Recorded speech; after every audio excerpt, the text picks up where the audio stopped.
What's up, guys? It's Rossie, and welcome back to Rossie's Clubhouse. Again, I'm your host, Rossie, and I am sitting here with the comedian I've probably been telling you guys about. Not sure. We've been trying to hook this up, but I have with me today Shelley K. Booker. Yeah. Shelley K. That's Booker. right. Say hi. This is your camera. Say hi to the folks. Hi. So Shelley comes in, and she comes in just personality, just ready to go. Already have us laughing. She has a book of jokes for us. We're going to spend some time to get to know her. First of all, are you a Sacramento native? I know. I'm from Long Island, New York. Long Island, New York. I'm actually a 15th generation New Yorker. People say Really? it's not possible. Wow. My grandparents were in Brooklyn. My parents, Okay. and after World War II, a lot of people came. They went out to Long Island, Okay. which, if you're looking at a map, and I can do the map this way, if this is upstate New York, Okay. here is Long Island, here Okay. is Manhattan, all the way out here is West Hampton. Okay. And I was a year-round person. Okay. Wasn't a summer person.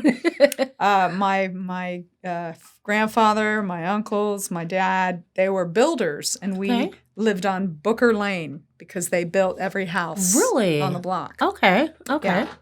So, life has happened, and Yeah. I'm here in Northern California. I've always wanted to go back. Every time Okay. I try to go, it doesn't work. Okay. I'm there maybe for a little while. Okay. But so now I'm content, I suppose, if there's a film or commercial or some project, Right. I'll go that way. Okay. And because it's the pizza. I mean, I got to be honest. You know, I heard about that pizza. I really do hear about the pizza. I have a friend from Detroit, and she's been in California for 10 years. Mhm. Anyway, so I'm like, you want to go have pizza? And she's like, yeah. So I take her to a local pizza place, right?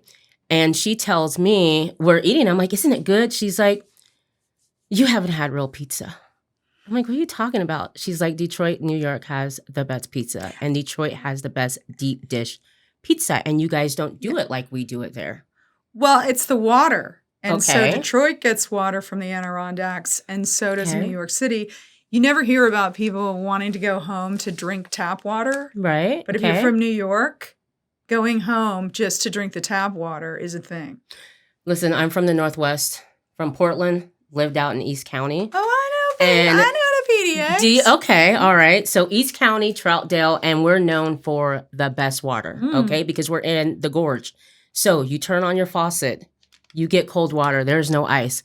Best water, California, I do know that. I lived in the Northeast in Portland for a little while. Okay. Yeah. So you've been in California for how long?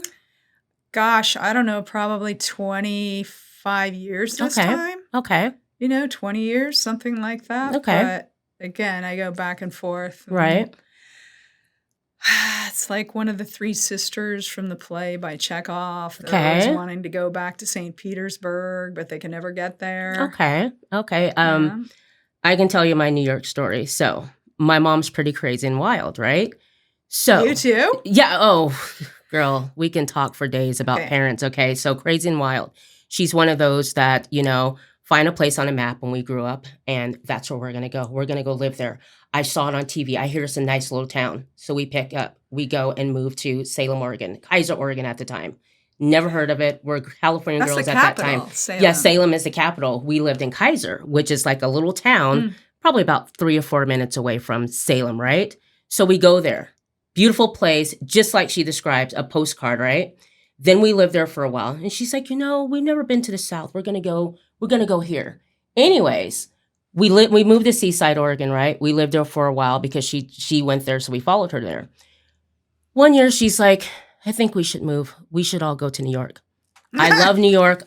She used to live in New York as a 20-something-year-old, so we should go. And Jamaica, Queens is great. So us following her, we pack up our car. We sell everything in the house. We have an indoor garage sell everything, get in a little Camaro, and we all head to New York to go visit a friend. Wait, an indoor garage sale? Indoor 'Cause garage, it's Oregon, it's always raining. Like everything inside has numbers on them, prices on them. We go to New York. Her friend's in the Poconos at the time. So guess what? We're stranded in New York, living in a car in a Dunkin' Donuts parking lot. But the coolest thing was we got to see Shea Stadium. We didn't realize every time we crossed the bridge, there's a toll to be paid. Mm. We ended up in Harlem. Didn't know that in New York, people just park their cars and run into like the little stores. So we're lost. Thank God we got out of there. But I love New York. And I told my mom, next time we go to New York, we're booking a trip, we're having a room, and we're going to have someone take us around the city. We're not doing that ever again. Thank God we got back. But it took, 5 or 6 days for us to drive from Seaside all the way to New York. So you saw New York guerrilla style. Oh, yeah. I just want to know how to get back on the expressway. That was the scariest thing because we'd get lost. Oh, and we were in Great Neck. We went to Great Neck because she loved Great Neck. You got to bougie Great Neck? We got to bougie Great Neck because that's where she wanted to live, right? So we get there, the friend's not there, so we get on the freeway, we see Shea Stadium, really excited, take pictures, we end up in a city, we go back across the bridge, another toll. It was a crazy experience ever, but yeah, guerrilla style, like just buildings as tall as, it was like I was in another world. Right. But it was really awesome. Anyways, comedy. How did you get into comedy? Well, let's see. Well, okay, so you're talking about your mom, okay? Yes. And I think that this text that I'm going to read you will resonate with you. Okay. It is, okay, so I'm checking on my mom, and I've always had to parent my mother. Okay. And I think your mom had ADD like my mom. Mm-hmm. Your mom has ADD like my mom does? She's not medically, but yes, she does. Yes, she does. So I gave her a few updates on her grandsons, and she said, it's so wonderful about Connor and Justin. We always knew they had what it took. Finally just got up and going to tell you, but I took too many edibles last night by mistake. That's my mother. I love it. In her 70s, sending these messages. My mother, what? 75. Listen, my mother calls at 7 or 8. I know it's cocktail hour. Okay. Oh, yeah. It's cocktail hour. It's cocktail hour. And you have to dress for cocktail and you have, hour. And big gaudy rings she would wear. And just, she's still like, if you see my mom when we take her out, you think she's from New Jersey. The big Peg Bundy. The big hair, the big boobs, and she loves animal print. Oh, girl. And it's pizza guys. My first job at a pizza place. I go there and we know you, your mom. We deliver. Your mom comes to the door in black lingerie and oh my gosh, high school for us. It was so embarrassing, but that's my mom. That's who she love her to death, but that's her. Yeah, these guys are always like 20 years younger than my mom, hitting on my mom. Yes, absolutely. High school, everyone knew about my mom. The pizza guy, they would be like, we're bringing a free pizza to your mom. Does she want one tonight? Just to see how she was going to open up the door. Nice. So that's my mom. Love her, but yeah, cocktail hour, 8 o'clock. And it's like, I don't know if I want to answer the phone tonight. I'll give her a call tomorrow morning. It's the way that cocktail hour was, with them. Because, this is, you say, how am I a comedian? Okay, so if you have my childhood, that's the only way this you gotta would tell have it. ended. You got to tell me. So the cocktail hour was everyone had to come dressed up. So you're indoctrinating young children to drink alcohol at an early age. Yes. But the price of admission is a tie. And for me, a dress. I'm such a big tomboy. I mean, I will dress up. And when I do, man, I hit. Okay. I check every box. Right. But I'm most comfortable, as a tomboy. So they would, so my grandmother, and I do comedy about her. Okay. She was functionally insane. Okay. She was a mixed cocktail of paranoid schizophrenia, control issues, everything had to be clean. Yes. She was like we had to wash her hands every time we walked maybe out of the room. Yes, right. Yeah. So from the earliest age, it's going into the Museum of Natural History, and then inevitably all these grandkids are going into the bathroom, and she's like, all right, everybody, wash your fucking hands. Do you understand me? It's a fucking germ bomb in here. And then I don't know if your grandmother was like this. She'd take everything out of there were no dryers or automatic anything. Right. She'd take all the paper towels. She'd throw them in her purse. Oh, my gosh. And that purse, I swear we could all live on a desert island, at least for a month. Candy, food. Said everything paper. in it. Yes. And yes. seemed like you could never have too many Yes, of those. right. You know? Yes. That was the way she was. Oh, my gosh. That's so funny. I thought it was just me. No, my family, I mean, like my mother should have been a comedian. My grandmother definitely, like my grandmother was the type where she'd say something, but it'd be matter of fact, but it'd be funny as hell, like the funniest thing. And my mom would tell stories about like, they would go out and my grandmother was the weed woman. Like the teenagers would come over to see if Ruth had a joint. So she'd go to the club, she'd sit in this little booth, everyone knew where she was, and she'd sit there with bottles lined up just in case she had to fight and bust a bottle over someone's head. But you'd go to the table, she'd have a couple of joints rolled up and would give them to you. And my mom would tell us stories and we'd hear their conversations and them talking at the table. And it would just be the craziest stuff. So like and I thought it was just they're the OGs. Like our house on the block, you know our house by the music. Because my mom is music and barbecues every day. It didn't matter. Our house was a loud house on the block. Yeah. Everyone came and had a good time. The kids loved coming over, but really strict. The clean thing. Oh my gosh! Do not come in from outside. Was there plastic? Oh my gosh! Plastic on your sofas, and girl. Like the leather sofa with the beads, the beads in it, and the plastic. Yes, yes. It was. Looking back, you tend to appreciate it. Because they're not here anymore. My mom is, but the grandma isn't. So you look back and you hear stories about her and from other family members that tell me stories about the stuff your grandma used to do. No, my grandmother would show up and it was like before cell phones or, she didn't have a cell phone. Yeah. So she'd do a drive-by by your house. You're ready to go to work, right? And then she'd have these cards, these note cards, and she'd put them on your windshield and you'd get to your car and you're on your way to work and you're like, fuck, I'm late. Yeah. And then and the postcard would say, don't go anywhere. I'm in the neighborhood. Really? And then I'd say, what? I gotta go to work. What? And I'd get in my car. I'd throw the card in there. I'd start driving away. And sure enough, she's coming the other way. Like, you fucking stay. What are you doing? So that's awesome. She'd call up and she'd say, I'm at Northern Boulevard and Jericho I'm at Jericho Turnpike and Northern Boulevard. I got your dinner. I made dinner for you. And I'd say, but Grandma, like I have the baby and I can't go to Northern Boulevard right now. I can't go to Jericho Turnpike. Like what?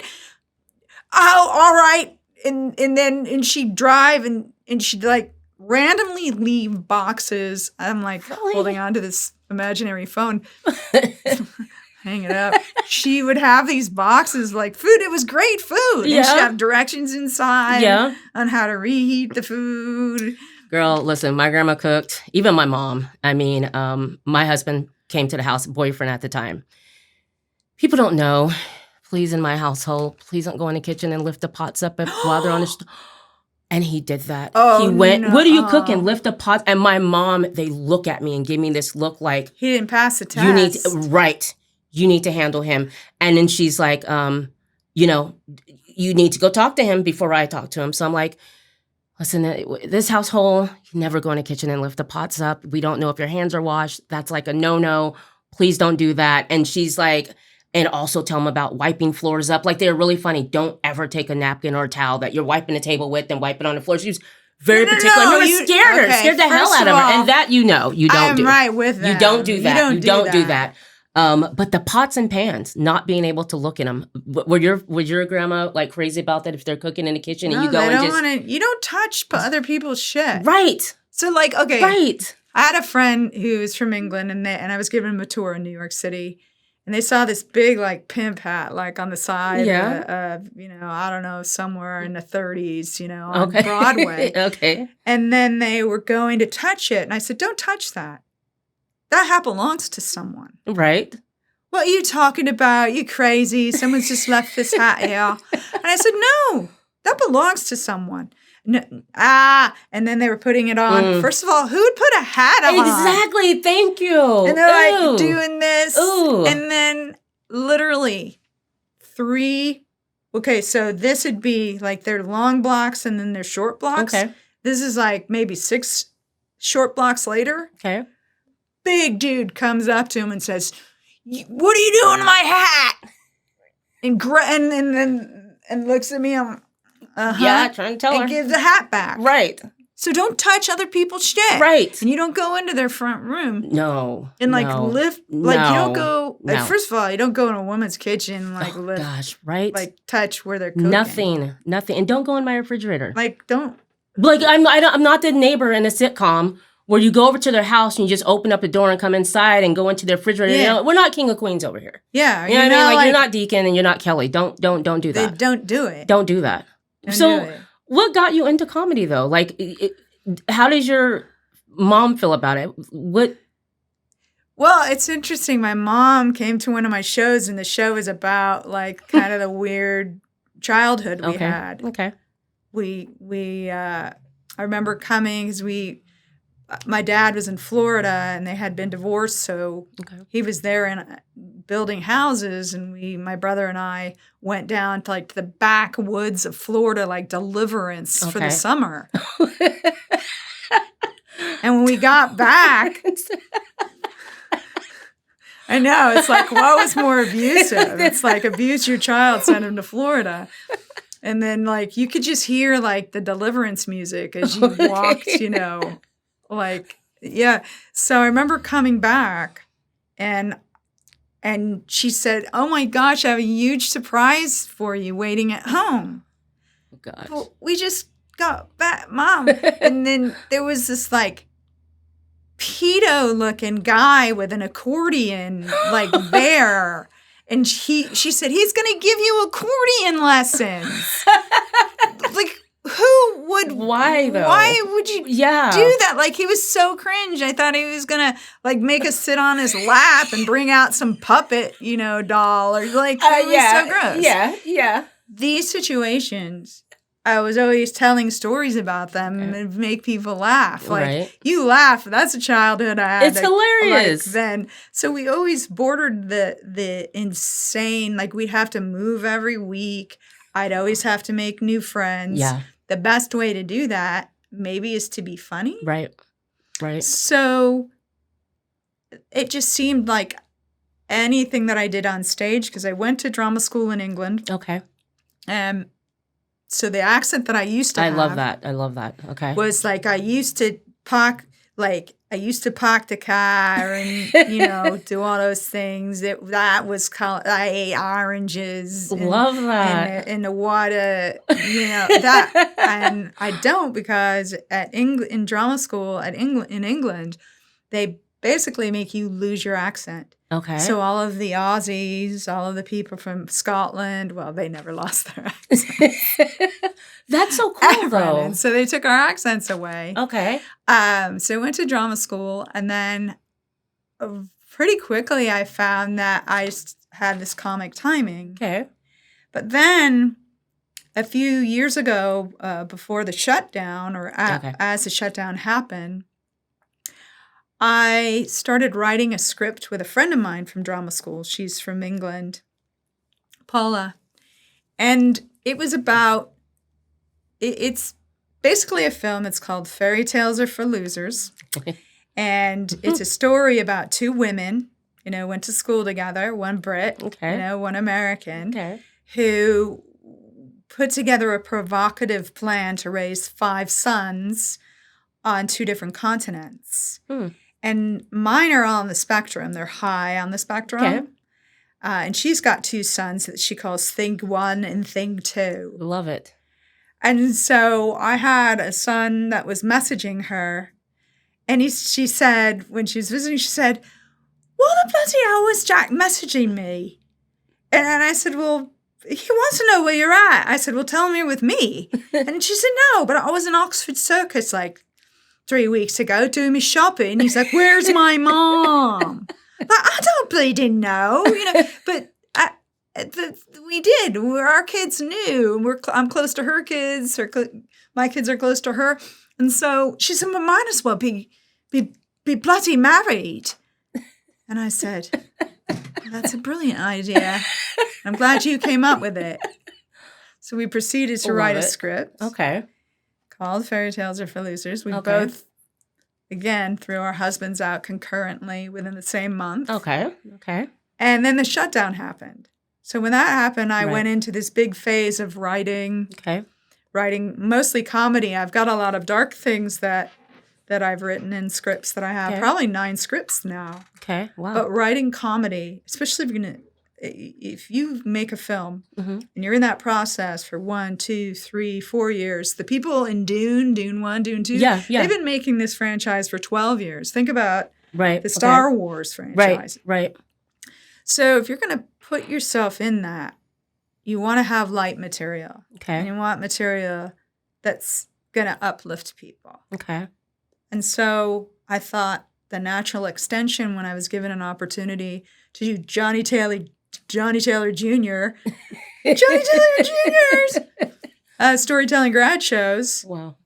And that was it. Wow. Then I was off to the races, and it just seemed like it was just a natural extension of what I was doing. And I love to write.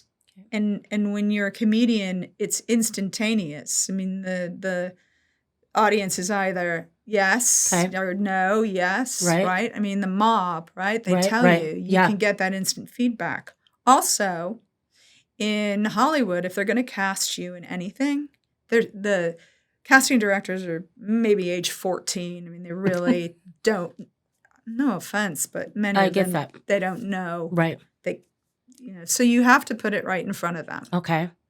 So being on stage and writing. Okay. Just, again, one thing led to another. And here we are. Yeah, you're like multi-talented. Yeah. But like tell everyone about your teaching though.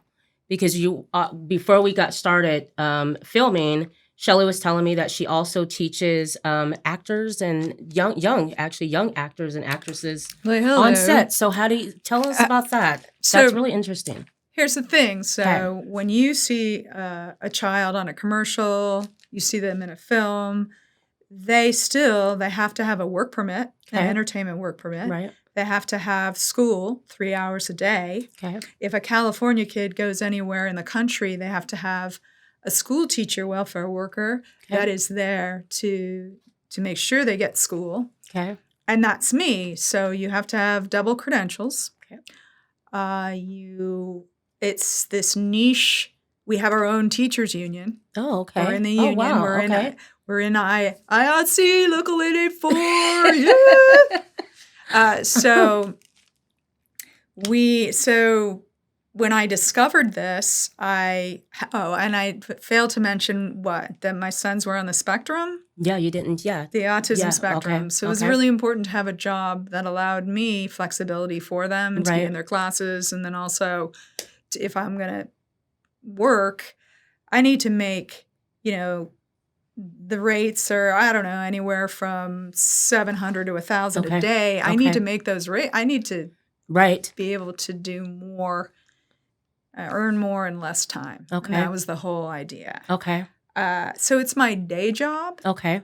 And you still do that? Like you still... Oh, yeah. You still do that? Yes. And you said you were just a regular teacher as well. Like you taught what? I've taught continuation high school. Wow. I taught bilingual immersion Spanish because I'm bilingual in Spanish. I grew up speaking Spanish. That's another story. Hola. Oh, hey, I forgot to say, too, Shelley K. Booker, Instagram. Yes, please. And that's all going to be in the description, socials. guys. And you're going to be able to reach out to Shelley. Absolutely. But the thing is, so if you see, and I was talking about Jalen. Yes. Jalen Emil Hall, and he was in Till, but All-American, you'll see him. And he needs to go to school. So there's a camera on him, and chances are I'm on the other side of that camera, or Patina, because I'm her second. Okay. And I'm waiting for him.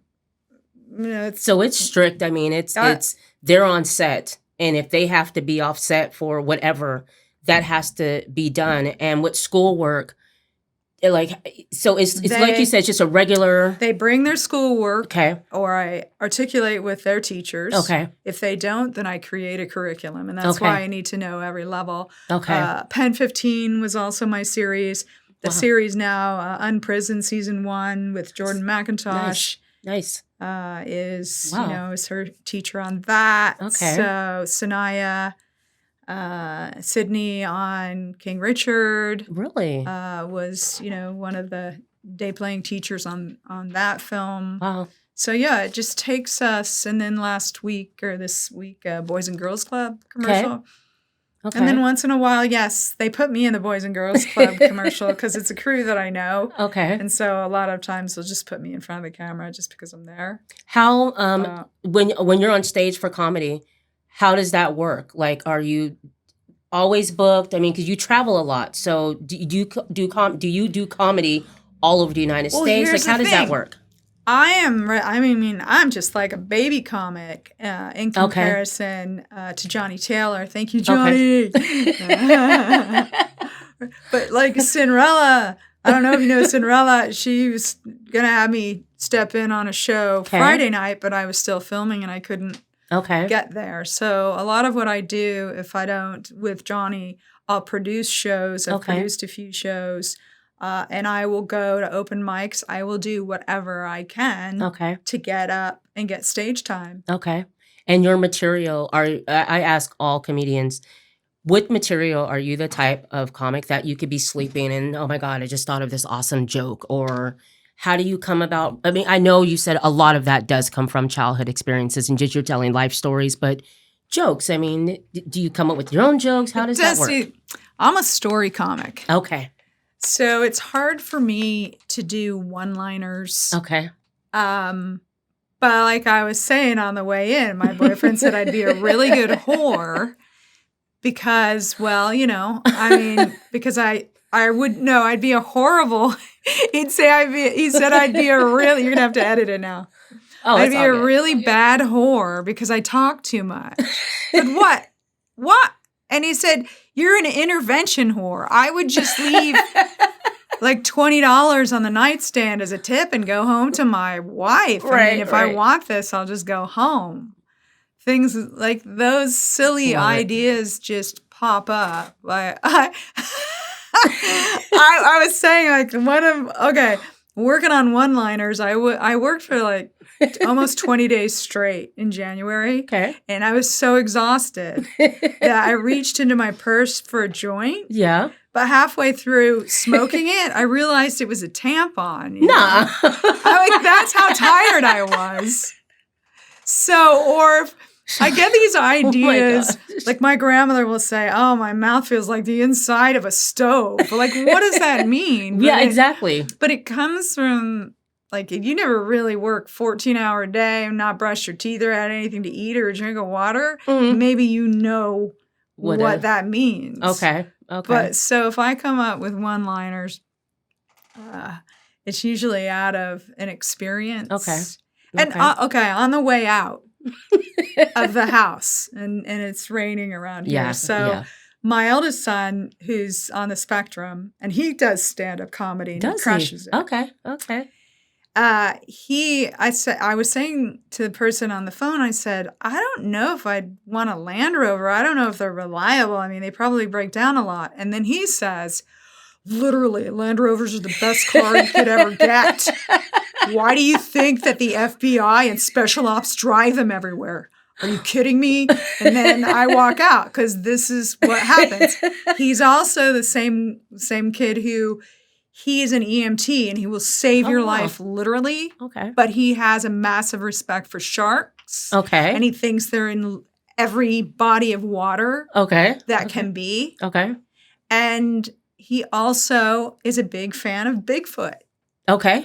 Okay. So like all of these things meshing. Okay. And comedy is everywhere you look. Love comedy. You know what? Comedy today, how do you deal with what you can say and what you can't say?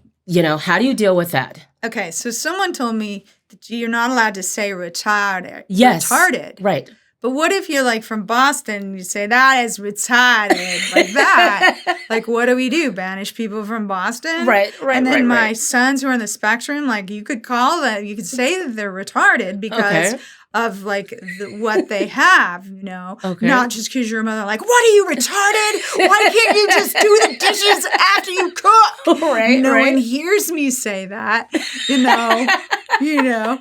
But there is in education, there are 3 levels of retardation. I mean, there's like idiot, there's imbecile, and there's a third, but like moron. Okay. So those are all levels of retardation. Right. And there are places like someone says, you can't use the word discrimination. And I said, not even if I'm choosing donuts or like a good pizza. Like, can't you discriminate like in like the food you're going to eat? Right. So people, or I'm not allowed to talk about anything if it was like if someone was trans, and I'm not allowed to talk about it, even if one of my best friends is trans, and I'm not allowed to. Can't say anything. Or do I need to get their approval? Like part of the film, Fairy Tales Are for Losers, our best friends who were married, Fee and TVG, and we just said, hey, this is our idea, but we're not, getting married because we're trying, like there's LGBTQ plus. And the plus are people who love differently and in any way, even if they don't consummate the relationship. Right. So it's a big world out there. As long as you're not punching down.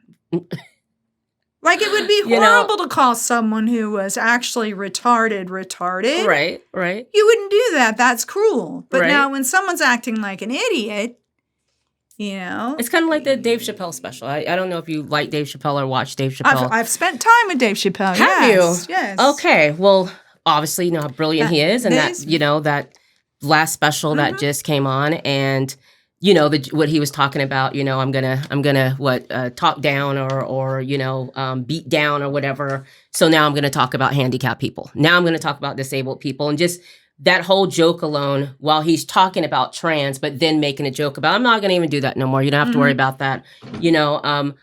I love him because I like the fact that he gets on stage and still says what he says, and you deal with it. If you can't deal with it, don't come to the show or whatnot. But to cancel him over that, are you concerned about that happening to you? I'm concerned that's crazy. I'm concerned about comedians in general being canceled. Yes. Okay? Because now, for any reason, anyone can cancel you. Yes. Usually the people who want to cancel are the ones that should be canceled. They're doing nefarious shit. Yes, absolutely. Have you ever come across, I'm a feminist. I still heard this one guy say, I'm a feminist. And I said, you don't. Exactly. What? He claims to be a feminist, but then I know that he's not a feminist, because if people knew who he was in his private life or the way that he treated women, there's no way he's a feminist. Absolutely. And so if you're going to be a guy and say that you're a feminist, you really better tread lightly. Right. Very true. And Dave Chappelle, first of all, who am I to tell him what his experience is? Yes. He's a black man in America who has gone to the pinnacle of success. Oh, and, wow. And like Will Smith, who I've worked with, amazing man. Okay. People want to knock them down. Yes. They get to where they're at, and people want to knock them down. Right. Take it all away from them. And I said, the documentary or mockumentary he did where he is a blind white supremacist. Oh, yeah. But he's black. Yeah. Tyrone Biggums, Right? Or not Tyrone Biggums, but the black white supremacist, yes. The black white, right. Yeah. And I said to him, I've got to say that is probably one of the funniest things it was such brilliance. Yes. I said, it was so brilliant, it's tragic. Okay. And then he said, well, I'm glad that you said that because it's based on a true story. Really, was it? Yeah. So that character was really a real man Was that a real really man. was blind and really had a white wife and really, Yes. really, Yes. wow. And that speaks to the institutionalized racism Yeah. that happens. Yes. And so my guy and I are writing this story called The Talladega Alien. Okay. Okay. And this alien, he is supposed to end up, let's just say he's supposed to end up in Roswell, Okay. but he lands at a racetrack in Talladega. Okay. Okay. And he learns how to speak English and he's got that accent and then he's totally culturally misappropriated. Okay. But a lot of the ideas that we visit are those institutionalized things that people immediately think, oh, they're from the South, they're racist. Yeah, right. Right. Or, so Dave Chappelle, a lot of his comedy is so otherworldly, but the things that he would say while we were speaking, and I spent a couple of hours with him, and he said our elders are the ones that know history. Right. And they're being canceled and history is being revised. Yes. Yeah. We need to know the bad bits of history. I think we should. I agree with you. It's Black Wall Street should have been taught in school. Yes, it should have been. Yeah. But we know the victors. They're the ones who write history. Right. So teaching from a textbook, it's really hard to teach from a textbook. Right. A lot of our teaching has to be supplemental. Right. I get that. When I lived in Mississippi for like 6 months, we decided to go to Mississippi. She goes, look, we're just going to Mississippi now. You're like, we went to Mississippi, and which is the craziest thing. So we go there, we meet our dad for the first time, and she wanted us to have that, that connection with him. But what was different was coming from a school on the West Coast and going to a school in Mississippi. History was different there because I went to first time I went to an all-black school where all my teachers were Black. So Black history was really Black history. And they really taught about, like, in Mississippi, the racism that went on in Mississippi. My grandfather was a pastor. And when Dr. King would come to town, he would tell us stories about they would sleep at his house. And so he still had that same house, and it was those old houses in Mississippi and where the front porch was covered. So when we stayed there for the first night, he's like, you're going to stay in this room. And guess who stayed in this room? And we're like, who, Grandpa? And we're young girls, Washington? like who? George Washington. Right. He's like, no. He's like, Mr. King and his wife, Coretta, stayed in this room that you guys are in right now. So having that history from my family, but going to a school where they really taught Black history was amazing. First-hand history. Yeah. Yeah. No filter. No. They experienced it. Yes. It's real. It was absolutely real. It wasn't in the New York Times, which could have been. Yeah, no. It was real from my grandfather who lived it, who told us about it, real. And witnessed it. And witnessed it, walked it. My grandmother actually, she was the first Black woman in Mississippi that opened up voting for women. So she opened up in her home where women can come and vote. So I'm hearing all this history that I didn't know about. So I started to, go online years later just to fact check him.